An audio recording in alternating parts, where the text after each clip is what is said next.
آل Pakistan clerks association Mastung کے زیر اہتمام اپنے چارٹر آف ڈیمانڈ کے اصول کے لیے احتجاجی ریلی نکالی گئی۔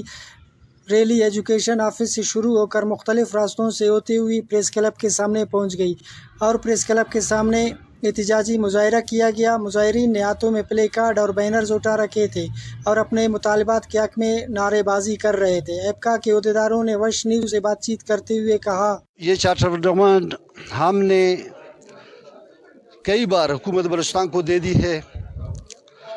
ڈی آر اے کے حوالے سے باقی صوبوں نے عمل درآمد کیا، لیکن بلوچستان حکومت اب تک اس پہ خاموش بیٹھے ہوئے ہیں۔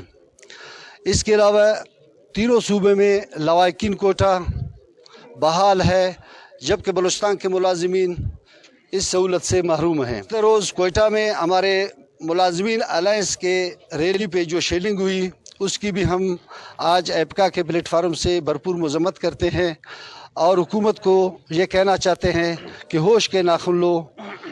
جام صاحب نے ملازمین کے بد دعائیں لے لی، آج وہ نہیں رہے۔ میر قدوس بزنجو صاحب، آپ بھی ملازمین کی بد دعائیں لینے کے بجائے ان کی دعائیں لیں۔ گزشتہ چند روز سے اپنے چارٹر آف ڈیمانڈ کے لیے جو ہے نا نکل چکی ہیں، ہڑتال پہ نکل چکے ہیں۔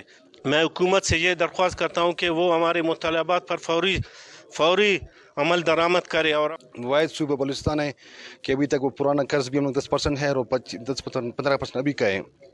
یہ 25% کا مطالبات ہے اور گورنمنٹ سے اپیل ہے فوراً اس مسئلہ کو حل کریں۔ ملازمین کا کہنا تھا کہ بلوچستان بھر میں تمام محکموں کے ملازمین اپنے جائز حقوق کے لیے سراپا احتجاج ہے، مگر حکمران ملازمین کو حقوق دینے کے بجائے ہردرمی سے کام لے رہے ہیں، جس سے ملازمین مزید سخت احتجاج پر مجبور ہو رہے ہیں۔ رپورٹ فیض درانی، وش نیوز، مستونگ۔